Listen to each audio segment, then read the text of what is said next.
Live from Texas Southern University in Houston, the Democratic debate. Candidates, thank you. Several of you said you are more united than divided, and that is certainly true. I'm joined here tonight by my ABC colleague, World News Tonight anchor David Muir. We can feel the energy in the room, can't we, Lindsay? The rules of this debate are very basic tonight and have been agreed to by all the campaigns in advance. Candidates will have 1 minute, 15 seconds to answer a direct question and 45 seconds for a rebuttal or response as directed by one of the moderators. Candidates will each see green and yellow lights, there you see them right there, indicating how much time they have remaining. And when time is up, the light will turn red. Candidates who interrupt will be subject to having their time reduced later on. But this is democracy, the great American experiment, and the candidates are here tonight to make their case. I want to turn to the deadly mass shootings here in this country, and of course we are all mindful tonight of where we stand. We are here in Texas tonight, where 29 people have lost their lives in just the last month alone. El Paso, which we've discussed, in Odessa, and I know there are survivors from El Paso right here in the hall tonight. Vice President Biden, I do want to direct this to you because we all remember Sandy Hook. 26 people died in that school, 20 of them children. Those first graders would be in 8th grade today. At the time, there was a groundswell in this country to get something done. President Obama asked you to lead the push for gun control. You have often pointed to your ability to reach across the aisle to get things done. But 4 months after Sandy Hook, a measure to require expanded background checks died on the Senate floor. If you couldn't get it done after Sandy Hook, why should voters give you another chance? Thank you. You did bring up assault weapons here. You did bring up assault weapons here, and many of you on this stage have talked about executive orders. Senator Harris, you have said that you would take executive action on guns within your first 100 days, including banning imports of AR-15 assault weapons. That's right. President Obama, after Sandy Hook, more than 23 executive actions, and yet here we all are today. In recent days, former Vice President Biden has said about executive orders, some really talented people are seeking the nomination. They said, I'm going to issue an executive order. Biden saying there's no constitutional authority to issue that executive order when they say I'm going to eliminate assault weapons, saying you can't do it by executive order any more than Trump can do things when he says he can do it by executive order. Does the vice president have a point there? Some things you can, many things you can't. Let's let the senator answer. Mr. Vice President, thank you. Could I tell you what you O'Rourke, I want to come to you on this. 100 days? I'm going to work down the row here, but I do want to come to Congressman O'Rourke because I know this is personal to you. El Paso is your hometown.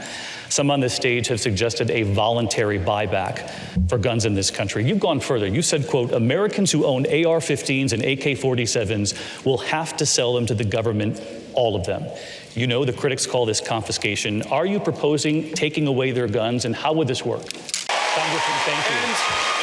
Can I make a point? Congressman, thank you. I want to bring in Senator Klobuchar on this because you've often talked about your uncle and the proud hunters back home in Minnesota. So I wanted to get your response to Congressman O'Rourke tonight. Where do you stand on mandatory gun buybacks? Senator Klobuchar, thank you. Thank you. I want to turn to Senator Booker because you have said just this week about guns and about the candidates on this stage that the differences do matter. Those were your words.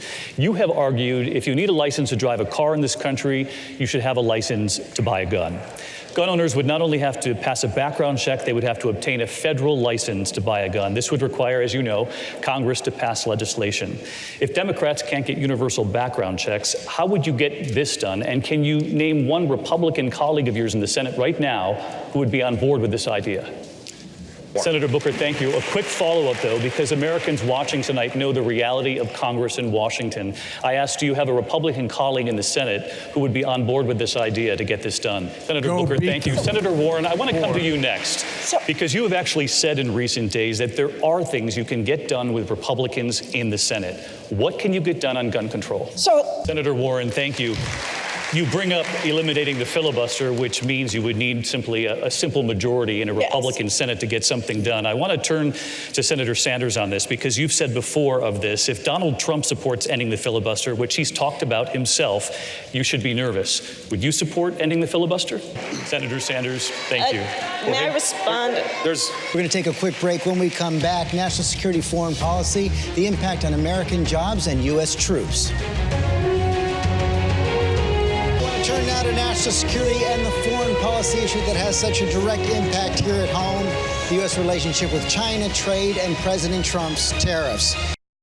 I'm not even going to take the bait, Senator Harris, but I am going to take this to Senator. George, it wasn't about you. George, thank you. I want to turn now to our troops overseas and to America's longest war in Afghanistan. U.S. talks with the Taliban are dead, according to the president. Secret talks at Camp David have been canceled before they could happen. Many of you have weighed in on that already. So I want to move past that tonight to what all of you have promised on the campaign trail. Many of you on this stage have said you'd bring the troops home in your first term. Others have said in your first year. Senator Warren, we all know the presidency is much different from the campaign trail. President Obama wanted to bring the troops home. President Trump promised to bring the troops home. And you have said of Afghanistan, let's help them reach a peace settlement. It is time to bring our troops home, in your words, starting right now. Would you keep that promise to bring the troops home starting right now with no deal with the Taliban? Senator Warren, thank you. I do want to stay on this, and I want to turn to Mayor Buttigieg because you're the only veteran on this stage. You served in Afghanistan. We heard in recent days from General Joseph Dunford, the chair of the Joint Chiefs of Staff, who said in recent days, I'm not going to use the word withdrawal right now. It's our judgment the Afghans need support to deal with the level of violence. If he's not even using the word withdrawal, would you put your promise to bring troops home in the first year on hold to follow the advice? Mayor Buttigieg, thank you. I want to turn to Vice President Biden because the concerns about any possible vacuum being created in Afghanistan if you pull the U.S. troops out has been heightened by what we've seen in recent days on the ground in Iraq. When you were Vice President, President Obama turned to you to bring the troops home from Iraq. You have said on the campaign trail, quote, I made sure the president turned to me and said, Joe, get our combat troops out of Iraq. There was a major drawdown of U.S. troops, and then ISIS seized, by some estimates, 40% of the territory in Iraq. You then had to send thousands of troops back in.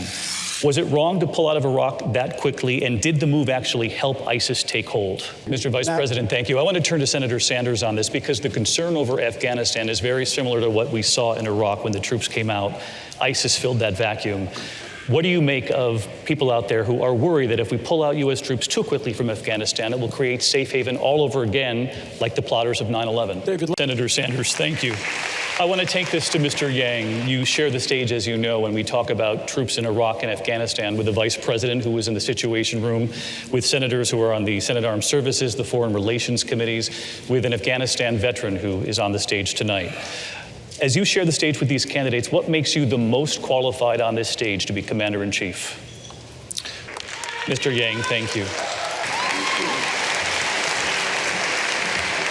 All of our candidates, it was a great debate. I think we learned a lot tonight. Thanks to you. Thanks to Texas Southern University for hosting us tonight. It was a great crowd. Thank you. As well tonight. Thanks to you. Thanks to everyone at home. The debate is over.